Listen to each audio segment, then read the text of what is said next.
Welcome to Indarapu Srinivasarao YouTube channel. ఈరోజు మనము ఈ వీడియోలో ముఖ్యంగా చాలామంది రైతులు ఎదుర్కొంటున్న సమస్య మొక్కల పెరుగుదల సరిగా లేదు, క్రాప్ సరిగా పెరగటం లేదు, గ్రోత్ సరిగా లేదు. ముఖ్యంగా ఏంటంటే దిగుబడి బాగా వస్తలేదు, కాయ సైజు వస్తలేదు. ఇటువంటి చాలామంది రైతులు ఈ సమస్యను ఎదుర్కొంటుంటారు. మనం పర్సనల్గా కూడా అడుగుతుంటారు, వాట్సాప్లో మెసేజ్ పెడుతుంటారు.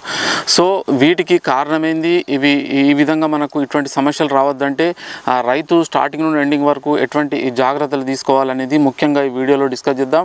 వీటితో పాటు ఈ వీడియోలో ఇవి చెప్పిన జాగ్రత్తలు తీసుకుంటూ నేను చెప్పిన ప్రొడక్ట్స్ కూడా అవి చాలా రెగ్యులర్గా మీరు కంటిన్యూగా వాడినట్లయితే మీకు ఎటువంటి అంటే గ్రోత్ లేకపోవడం, పంటల్లో మీకు అనుకున్న దిగుబడి సాధించలేకపోవడం, ఇటువంటి సమస్యలు అనేటివి ఉండవు. కాబట్టి కంపల్సరీగా రైతు సోదరులు స్టార్టింగ్ నుండి ఎండింగ్ వరకు ఫస్ట్ వీడియోని చూడండి. నేను చెప్పే ప్రతి మాటను ఫస్ట్ అర్థం చేసుకోండి, అవగాహన చేసుకోండి. ఎందుకు ఏమిటి ఎలా అనేది అవగాహన చేసుకోండి. తర్వాతనే మీరు వాడాలా వద్దా, ఏ విధంగా వాడాలి, ఎప్పుడు వాడాలనేది మీకు అర్థమవుతుంది. కాబట్టి వీడియోని పూర్తిగా చూడండి. ఏదో మామూలుగా 2 మినిట్స్ చూసి సార్ మాకు ఆ ప్రోడక్ట్ కావాలి సార్, ఇది బాగుంటుందా అది బాగాలేదని మీరే డిసైడ్ చేసుకోండి వీడియో చూసిన తర్వాత వాడాలా వద్దా అనేది. కాబట్టి పూర్తిగా వీడియో చాలా ఇంట్రెస్ట్గా ఏదో చూడండి. అంతేగాని ఏదో మామూలుగా క్యాజువల్గా చూసి వదిలిపెట్టడం కాదు, అర్థం చేసుకోండి ఫస్ట్. ఏదైనా అర్థం కాకుండా నేను చెప్పే విషయాలు ఏదైనా పొరపాట్లు కానంటే ఏమన్నా మనకు మర్చిపోయి ఉన్నా కింద కామెంట్లు అడగండి, తప్పకుండా నేను మీకు ఆన్సర్ ఇస్తాను. మన ఛానల్ ఎవరైతే కొత్తగా చూస్తున్నారో కంపల్సరీగా కింద రెడ్ కలర్ సబ్స్క్రైబ్ బటన్ మీకు కనబడుతుంది, దాన్ని సబ్స్క్రైబ్ చేసుకోండి, లైక్ చేయండి, కంపల్సరీగా షేర్ కూడా చేయండి. ఆ విధంగా చేస్తే నేను చేసే వీడియోలు మీకు ఆటోమేటిక్గా వస్తాయి, యూట్యూబ్లో మీరు చూసుకోవచ్చు. సో ఫస్ట్ జనరల్గా మీరు రైతులు ఎరువులు మామూలుగా ఇవ్వండి, ఇచ్చేటి ఎన్పికే ఫెర్టిలైజర్ కానీ, యూరియా, డిఏపి, పొటాష్ కానీ ఇవి కామన్గా మీరు ఇచ్చేటి ఇవ్వండి. వాటితో పాటు కంపల్సరీగా నేను ఈ వీడియోలో ఒక 4 ప్రొడక్ట్స్ 4 వీటి గురించి చెప్తా. అది స్టార్టింగ్ నుండి ఎండింగ్ వరకు ఆ 4 వీటిని కంపల్సరీగా మీరు వాడండి, మీకు మంచి రిజల్ట్ వచ్చే అవకాశం ఉంటుంది. సో ఫస్ట్ మనకు వచ్చేది ఫస్ట్ ప్రోడక్ట్ మనకు వచ్చేది చాలామంది రైతులకు తెలుసు, అయినప్పటికీ చాలామందికి తెలియదు కాబట్టి చెప్తున్నా. ఇది చాలామందికి తెలిసిన ఇది ఫెర్టిలైజరే, మైక్రో న్యూట్రియంట్స్తో కూడుకున్నది. ఇది నానో గోల్డ్. ఇది నానో గోల్డ్ అనేది చాలామంది రైతులు వాడుతున్నారు 2 తెలుగు రాష్ట్రాల్లో. ఇప్పుడు నేను చెప్పే ప్రోడక్ట్స్ కూడా నేను సొంత ఫీల్డ్లో కంపల్సరీ ఇప్పుడు నా ఫీల్డ్లో వాడుతున్నా. ఇప్పుడు మీరు ప్రజెంట్ చూస్తుంది కదా కీరా, ఇందులో కూడా వాడుతున్నా. కంపల్సరీగా నేను రెగ్యులర్గా ఇవి వాడతా, కూరగాయ తోటల్లో కంపల్సరీగా వాడుతాయి. ఇది నానో గోల్డ్. ఈ నానో గోల్డ్లో ఉండే మైక్రో న్యూట్రియంట్స్ అంటే సూక్ష్మ పోషక పదార్థాలు ఇందులో ఉంటాయి. ఇందులో ముఖ్యంగా మనకు సూక్ష్మ పోషక పదార్థాలు చూసుకున్నట్లయితే మనకు ఇందులో మెగ్నీషియం, మాంగనీస్, జింక్, కాపరు, తర్వాత phosphorus, silver, selenium, ferrous, chromium, cobalt, molybdenum, silica, boron, ఈ విధంగా 15 రకాలు, కాల్షియం, 15 రకాల సూక్ష్మ పోషక పదార్థాలు నానో రూపంలో, నానో ఫార్మింగ్లో ఉంటాయి ఇందులో నానో గోల్డ్లో. కాబట్టి ఈ 15 రకాల మైక్రో న్యూట్రియంట్స్ మొక్కలకు అవసరము. ముఖ్యంగా కూరగాయల తోటల్లో తప్పకుండా ఇవి వాడాల్సి ఉంటుంది. ఈ 15 రకాల మైక్రో న్యూట్రియంట్స్ ఈ నానో గోల్డ్ను మీరు కనుక స్ప్రే చేసుకున్నట్లయితే మొక్కకు మామూలుగా స్థూల యూరియా, డిఏపి, పొటాష్ ఇటువంటి వేరే ఎరువులతో పాటు ఈ సూక్ష్మ పోషక పదార్థాలు మైక్రో న్యూట్రియంట్స్ కూడా అవసరం అవుతాయి. అవి తక్కువ మోతాదులోనే అవసరం అవుతాయి మనకు, మామూలుగా చిన్న మోతాదులో, బట్ అవి కంపల్సరీ. ఇప్పుడు ఎప్పుడైతే ఇవి లోపం ఏర్పడుతుందో అప్పుడు ఆకులు వెంటనే మొక్క డిసీజ్కు గురి కావడం అవుతుంది. మనకు అనుకున్న దిగుబడి రాదు, గ్రీనిష్గా గ్రోత్ అన్నిటి మీద ఇండైరెక్ట్గా అన్నిటి మీద ఎఫెక్ట్ పడుతుంది. కాబట్టి తక్కువ మోతాదులో అవసరమైనప్పటికీ ఇది కంపల్సరీ కాబట్టి మ్యాండేటరీ వాడాలి. కాబట్టి కంపల్సరీ రైతు సోదరులు మైక్రో న్యూట్రియంట్స్ వాడండి. 15 రకాల మైక్రో న్యూట్రియంట్స్ ఒకటే ప్రోడక్ట్లో నానో గోల్డ్లో నానో రూపంలో ఉంటాయి. అంటే మీరు స్ప్రే చేసిన వెంటనే మొక్క వెంటనే తీసుకుంటుంది. తీసుకొని మీకు వితిన్ 1 వీక్ లోపే 5 డేస్లో మీకు రిజల్ట్ అనేది కనబడుతుంది. సో ఈ విధంగా మైక్రో న్యూట్రియంట్స్ ఉన్న నానో గోల్డ్ను మీరు స్ప్రే చేయాలి. అయితే ఇది ఏ పంటలో వాడవచ్చు అని చాలామంది రైతులు అడుగుతారు. ప్రతి పంటలో వాడుకోండి. దీర్ఘకాలిక పంటలు, మామూలుగా తక్కువ కాల పంటలు 2 రకాలు ఉంటాయి. దీర్ఘకాలిక పంటలు చూసుకున్నట్లయితే మనము పత్తి, మిర్చి, ఇటువంటి పత్తి, మిర్చి వాటి మీద కూడా వాడవచ్చు. కూరగాయల తోటలు మామూలు 3 నెలలకు బీర, కాకెర, కీర, ఇటువంటి గుమ్మడి, ఇటువంటి బెండ, కాలీఫ్లవర్, ఇటువంటి 2-3 నెలల పంటలు ఉంటాయి, వీటిలో కూడా వాడవచ్చు. అయితే దీర్ఘకాలిక పంటల్లో వాడేటప్పుడు ఈ నానో గోల్డ్ను నెలకు ఒకసారి స్ప్రే చేసుకోండి, సరిపోతుంది మీకు. లేదు కటింగ్ స్టార్ట్ అయింది, మంచి దిగుబడి వస్తున్నది అంటే 20 రోజులకు ఒకసారి స్ప్రే చేసుకోండి. ఇవి దీర్ఘకాలిక పంటలు. అదే మనకు తక్కువ కాలం పంటలు, ఇప్పుడు బీర, కాకెర ఉంది 3 నెలల్లో అయిపోతుంది, కాలీఫ్లవర్ 2 నెలల్లో 3 నెలల లోపే అయిపోతుంది, అంటే ఇటువంటి బెండ ఉంది, ఇటువంటి పంటలలో మీరు ప్రతి 15 రోజులకు ఒకసారి వాడాలి కంపల్సరీ. ఈ ప్రతి 15 రోజులకు ఒకసారి దీర్ఘకాలిక పంటలో నెల రోజులకు ఒకసారి 1 ఎకరాన 1 లీటర్ వాడండి. అంటే 200 లీటర్ల వాటర్ డ్రమ్ములో 1 లీటర్ నానో గోల్డ్ని కలుపుకొని మీరు స్ప్రే చేసుకోవాల్సి ఉంటుంది. ఇది డ్రిప్లో ఇవ్వకండి, కంపల్సరీ స్ప్రే చేసుకుంటేనే బాగా రిజల్ట్ ఉంటుంది. ఇది మీరు పంపు చూసుకున్నట్లయితే 20 లీటర్ల పంపు ఉంటుంది కదా, దానికి 100 ml, 200 లీటర్లకేమో 1 లీటరు, లేదు కొద్దిగా ఎక్కువ వాడినా ఇబ్బంది ఉండదు, మీరు వాడుకోవచ్చు. సో ఇది నానో గోల్డ్. అయితే ఇది ఎందులో అయినా కలుపుకోవచ్చు. చాలామంది అడుగుతుంటారు, ఏ తెగుళ్ళ మందులో అయినా పురుగు మందులో అయినా ఎందులో అయినా కలుపుకొని వాడుకోవచ్చు.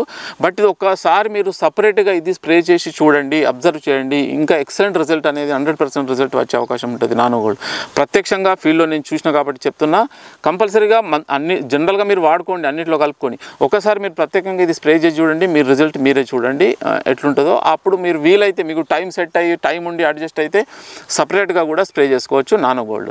ఇది మనకు దీని యొక్క 1 లీటరు, దీని ధర వచ్చేసి మనకు 500 రూపీస్. ఇది నానో గోల్డ్.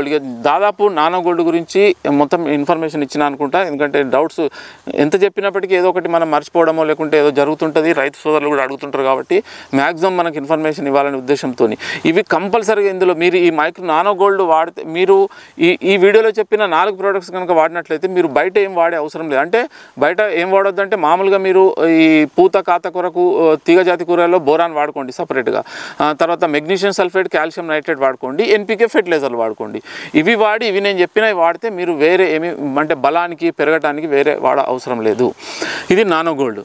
సో ఇది మనకు నెక్స్ట్ వచ్చేసి మనకు ధరణి శుద్ధి. ఇది కూడా చాలామంది రైతులకు తెలుసు, వాడుతున్నారు, మంచి ఫలితాలు పొందుతున్నారు.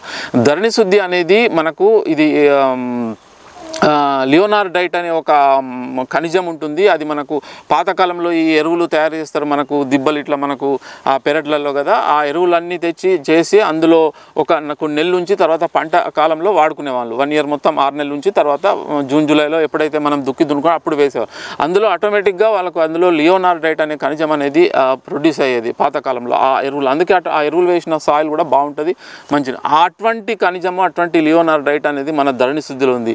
ఈ ధరణి శుద్ధి వాడడం వల్ల మనకు ఉపయోగం ఏంటంటే, సాయిల్ ఎక్కడైతే వేరు ఉంటుందో వేరు చుట్టూ సాయిల్ మట్టి అనేది పోరస్ అంటే మనకు గుల్లబారుతుంది, అంటే ఫ్రీ అవుతుంది. ఎప్పుడైతే వేరు చుట్టూ ఉన్న మట్టి ఫ్రీగా గుల్లబారి ఫ్రీగా ఉంటుందో అప్పుడు ఆ వేరు వ్యవస్థ అనేది ఫ్రీగా లోపలికి పోయి మట్టి లోపలికి పోయి లోపల ఉన్న పూర్తి పోషక పదార్థాలని తీసుకునే అవకాశం వేరుకుంటుంది. దాంతోపాటు వేరుకు కావలసిన ఆక్సిజన్ అనేది అందుతుంది. వేరుకు కావలసిన ఆక్సిజన్ కూడా ఫ్రీగా తీసుకోగలుగుతుంది. ఎప్పుడైతే వేరు ఆరోగ్యంగా ఉంటుందో అప్పుడు వేరు ఎప్పుడైతే బాగా పెరుగుతుందో పోషకాలను తీసుకుంటుందో ఆటోమేటిక్ మొక్క గ్రోత్ అనేది వస్తుంది, పంట గ్రోత్ వస్తుంది. గ్రోత్ ఎప్పుడైతే వస్తుందో పూత కాత ఇండైరెక్ట్గా మనకు దిగుబడి అనేది వచ్చే అవకాశం ఉంటుంది.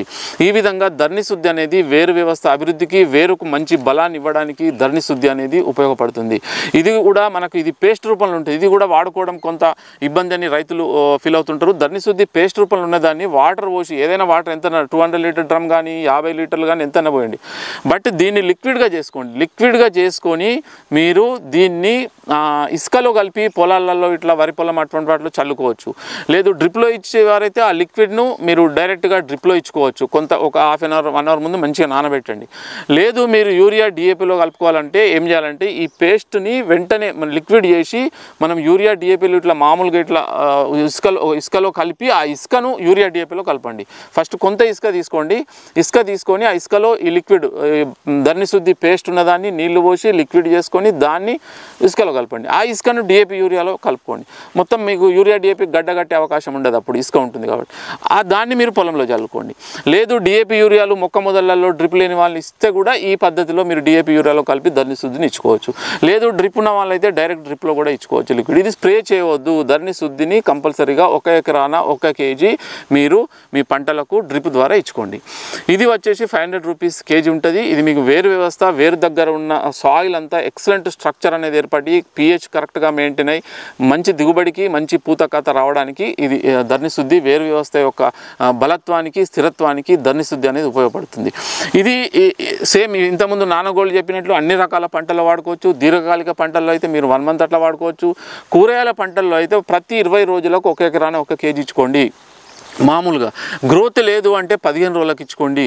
లేదు బాగా గ్రోత్ ఉంది, బాగానే వస్తుంది, మనకు అవసరం లేదు అనుకున్నప్పుడు నెలకు ఒకసారి ఇచ్చుకోండి. అది మీ యొక్క అబ్జర్వేషన్, మీ యొక్క అనుభవం మీద ఆధారపడి ఉంటుంది. కాబట్టి కంపల్సరీగా 1 ఎకరాన 1 కేజీ మీరు 20 రోజుల కూరగాయ పంటల్లో, వేరే పంటల్లో 1 మంత్కి ఒకసారి ఇచ్చుకోండి. ఇది ధరణి శుద్ధి. ఈ ధరణి శుద్ధి తర్వాత నెక్స్ట్ వచ్చేటి చాలామంది రైతులు వాడుతున్నారు. నేను కూడా 1-2 వీడియోలు కూడా చేయడం జరిగింది. రైతు దగ్గరికి వెళ్ళి వారి యొక్క ఫీడ్బ్యాక్ కూడా తీసుకోవడం జరిగింది. Humic acid. ఈ హ్యూమిక్ యాసిడ్ అనేది మనకు పంట అంటే మన మొక్కల వేర్ల చుట్టూ సాయిల్లో ఉన్న అన్ని రకాల పోషక పదార్థాలను మొక్క యొక్క వేరు తొందరగా తీసుకునే విధంగా సహాయపడుతుంది. హ్యూమిక్ యాసిడ్ అనేది డైరెక్ట్ మొక్కకు ఉపయోగపడేది, అది ఎరువు కాదు. అది ఏం చేస్తుందంటే హ్యూమిక్ అనేది అది కంపల్సరీగా మొక్క గ్రోత్కు ఉపయోగపడుతుంది. అంటే వేరు వ్యవస్థ మట్టిలో సాయిల్ చుట్టూ ఉన్న పోషక పదార్థాలను తీసుకోవడానికి ఉపయోగపడుతుంది. ఏ విధంగా అంటే ఇది హ్యూమిక్ యాసిడ్ అనేది నెగిటివ్ యాసిడ్ అంటే జనరల్ నెగిటివ్ ఛార్జ్ ఉంటుంది. వేరు వ్యవస్థ దగ్గర కూడా వేరు కూడా నెగిటివ్ ఛార్జ్ని కలిగి ఉంటుంది. మనం ఇచ్చే కాల్షియం కానీ మెగ్నీషియం ఇటువంటి పోషక పదార్థాలు ఇస్తాం కదా, డిఏపి, ఇవన్నీ పాజిటివ్ ఛార్జ్ ప్లస్ ఉంటాయి అన్నట్టు ధనాత్మకంగా. ఎప్పుడైతే ఈ హ్యూమిక్ యాసిడ్ వేరు దగ్గర ఇస్తామో వేరు దగ్గర ఉన్న నెగిటివ్ ఛార్జ్, మనం ఇచ్చిన హ్యూమిక్ యాసిడ్ నెగిటివ్ ఛార్జ్, దాంతో రుణాత్మకత నెగిటివ్ ఛార్జ్ అనేది పెరుగుతుంది, వేరు దగ్గర పెరుగుతుంది. ఎప్పుడైతే నెగిటివ్ ఛార్జ్ పెరిగిందో ఆటోమేటిక్ మనం ఇచ్చిన ఎరువులు పాజిటివ్ ఛార్జ్లు ఉంటాయి కాబట్టి వేరు వెంటనే ఎరువులను తీసుకుంటుంది. మనం ఇచ్చే ఎరువులను వెంటనే తీసుకుంటుంది, లేట్ కాకుండా. ఎప్పుడైతే ఇవి తీసుకుంటుందో ఎరువులు వేరు తీసుకుంటుందో ఆటోమేటిక్ మొక్కకు అందిస్తుంది. ఆ విధంగా మనం ఇచ్చిన ఎరువులు, భూమిలో ఉన్న మట్టిలో ఉన్న ఎరువులు అన్నిటిని వేరు తొందరగా గ్రహించాలి, తొందరగా తీసుకోవాలంటే హ్యూమిక్ యాసిడ్ అనేది వాడాలి. ఇది కూడా 1 ఎకరాన 1 కేజీ వాడాలి. ఇది మీరు దీర్ఘకాలిక పంటల్లో నేను చెప్పినట్టు ఇంతకుముందు సేమ్ ఈ మామూలు పంటల్లో కూరగాయ పంటల్లో అయితే ప్రతి హ్యూమిక్ యాసిడ్ అయితే ప్రతి 10-12 రోజులకు 1 ఎకరాన 1 కేజీ వాడండి, 10 to 12 days. అదే వేరే పంటల్లో అయితే నేను చెప్పినట్టు కూరగాయల పంటలు ఎందుకంటే మనకు 2-3 నెలల్లోనే రిటర్న్స్ వస్తాయి, దిగుబడి వస్తుంది, ఇది తొందరగా గ్రోత్ అవుతాయి కాబట్టి హ్యూమిక్ యాసిడ్ 10 నుండి 12 రోజుల 1 ఎకరాన 1 కేజీ వాడండి. ఇది కూడా దీని రేట్ వచ్చేసి 200 రూపీస్ 1 కేజీ హ్యూమిక్ యాసిడ్. ఇది దాదాపు మీకు ఉపయోగపడే మొక్క ఇది ఇవ్వడం, ఇది మనకు ఎట్లుంటుందంటే పౌడర్ రూపంలో ఉంటుంది కాబట్టి ఇది కూడా వాటర్లో మీరు నానబెట్టి ఒక 15 నిమిషాలు హాఫ్ అన్ అవర్ ముందు డ్రిప్లో ఇచ్చుకోవచ్చు. లేదు యూరియా డిఏపిలో అయితే డైరెక్ట్ మీరు కలుపుకోవచ్చు. కానీ యూరియా డిఏపి ఎప్పుడైతే వేస్తారో ఆ ముందే ఒక హాఫ్ అన్ అవర్ ముందు ఈ హ్యూమిక్ యాసిడ్ కలుపుకొని చల్లుకోండి. మీరు పొద్దున కలుపుకొని సాయంత్రం చల్లుతామంటే అది గడ్డగట్టే అవకాశం ఉంటుంది. ఈ విధంగా మీరు డ్రిప్లో అయితే లిక్విడ్ చేసి ఇచ్చుకోవచ్చు, స్ప్రే మాత్రం చేయొద్దు. మ్యాక్సిమం ఇవి స్ప్రే చేసుకోకండి హ్యూమిక్ యాసిడ్. నెక్స్ట్ వచ్చేసి మనకు దీన్ని 1 కేజీ 200 రూపీస్ క్లియర్, ఎకరాన 1 కేజీ వాడుకోండి. నెక్స్ట్ 4వది వచ్చేసి ఇది కూడా చాలా వరకు వాడుతున్నారు, హ్యూమిక్తో పాటు ఇది కూడా వాడుతున్నారు, సీవిడ్ ఎక్స్ట్రాక్ట్. సీవిడ్ ఎక్స్ట్రాక్ట్ అనేది సముద్రం నుండి ఒక నాచు నుండి తయారు చేస్తారు. సముద్రపు నాచులో మనకు అన్ని రకాల స్థూల పోషక పదార్థాలు, సూక్ష్మ పోషక పదార్థాలు, పాలిసాకరైడ్స్, తర్వాత amino acids, proteins, phyto hormones, అన్ని రకాలు సీవిడ్ ఇందులో ఉంటాయి సీవిడ్ ఎక్స్ట్రాక్ట్లో. కాబట్టి ఈ సీవిడ్ ఎక్స్ట్రాక్ట్ మొక్కకు ఎప్పుడైతే అందిస్తామో అప్పుడు అన్ని రకాల పోషక పదార్థాలు మొక్కకు అందే అవకాశం ఉంటుంది. సీవిడ్ అనేది ఒక మంచి బలమైన ఎరువు. ఇది మీరు మొక్కకు ఇచ్చుకున్నట్లయితే పూత, కాత రావడము, గ్రోత్ రావడము, మంచి దిగుబడి సాధించడము ఇవన్నీ జరుగుతాయి. కంపల్సరీగా ఈ సీవిడ్ ఎక్స్ట్రాక్ట్ అనేది కూడా మీరు సేమ్ ఈ విధంగా చెప్పినట్టు 10-12 రోజుల కూరగాయ తోటల్లో, వేరే దీర్ఘకాలిక పంటలు మిర్చి అటువంటి వాటిలైతే 20 లేదా నెల రోజులకు 1 ఎకరాన 1 కేజీ ఇచ్చుకోండి. ఇది కూడా పౌడర్ రూపంలో ఉంటుంది. దీన్ని లిక్విడ్ చేసి వాటర్లో కలిపి, ఎంత వాటర్ కలపాలంటే ఏం లేదు, మీరు డ్రమ్లో కలుపుకోవచ్చు 200 లీటర్, లేదు 50 లీటర్లు 20 లీటర్లో కలుపుకొని మీరు డ్రిప్లో ఇచ్చుకోవచ్చు. దానికి ఏమి ఇది లేదు, స్ప్రే చేస్తలేరు కాబట్టి. ఇది కూడా స్ప్రే చేయకుండా మీరు డ్రిప్లో ఇచ్చుకోండి. యూరియా డిఏపి ఇదిలో సేమ్ హ్యూమిక్ యాసిడ్ ఏ విధంగా చేస్తారో నేను చెప్పిన సేమ్ అదే విధంగా సీవిడ్ కూడా కలుపుకొని వాడుకోవచ్చు. ఈ సీవిడ్ వల్ల కూడా మంచి ఎక్సలెంట్ రిజల్ట్ ఉంటుంది. మంచి అన్ని రకాల పోషక పదార్థాలు ఉంటాయి. వీటిలో ఎక్స్ట్రా హార్మోన్స్ ఉన్నాయి కాబట్టి మనకు ప్రోటీన్లు, ఎమైనో యాసిడ్లు ఇందులో ఏం చేస్తాయంటే మనకు బ్రాంచెస్ ఎక్కువ ఏర్పడి, బ్రాంచెస్ గట్టిగా అంటే బలంగా ఏర్పడి ఎక్కువ కొమ్మలు రావడం, ఎక్కువ సైడ్ బ్రాంచెస్ రావడానికి ఈ ప్రోటీన్లు, పాలిసాకరైడ్, ఎమైనో యాసిడ్స్ అనేవి ఉపయోగపడతాయి. కాబట్టి కంపల్సరీగా సీవిడ్ ఎక్స్ట్రాక్ట్ను 1 ఎకరాన 1 కేజీ ఇది కూడా వాడుకోవచ్చు. సో ఇది మనకు సీవిడ్ ఎక్స్ట్రాక్ట్. దీని ధర వచ్చేసి 300 రూపాయలు, 300 రూపీస్ 1 కేజీ. మనకు హ్యూమిక్ యాసిడ్ 200, సీవిడ్ 300. సో ఇది ఇందులో దాదాపు చెప్పిన ఇంకా డిస్కస్ చేయవచ్చు. వీడియో లాంగ్ అయితే సార్ లాంగ్ వీడియో అవుతుంది చేయకుండా అంటున్నారు. మనకు వీడియో లాంగ్, షార్ట్ ఇవి ఇంపార్టెంట్ కాదు. మనకు ఇన్ఫర్మేషను, సబ్జెక్టు, నాలెడ్జ్ నేర్చుకోవడం అనేది చాలా ఇంపార్టెంట్. అది దృష్టిలో పెట్టుకోండి రైతు సోదరులు. సో ఇది మనకు ఈ వీడియోలో సమాచారము.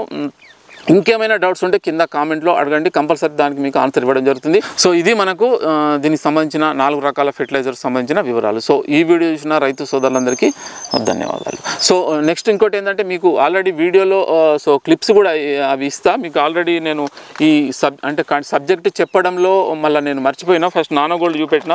నెక్స్ట్ ఇది ఒక ధరణి శుద్ధి ఈ విధంగా ఉంటుంది, ఆల్రెడీ వీడియోలో కూడా చెప్తాను నేను. ఇది ధరణి శుద్ధి.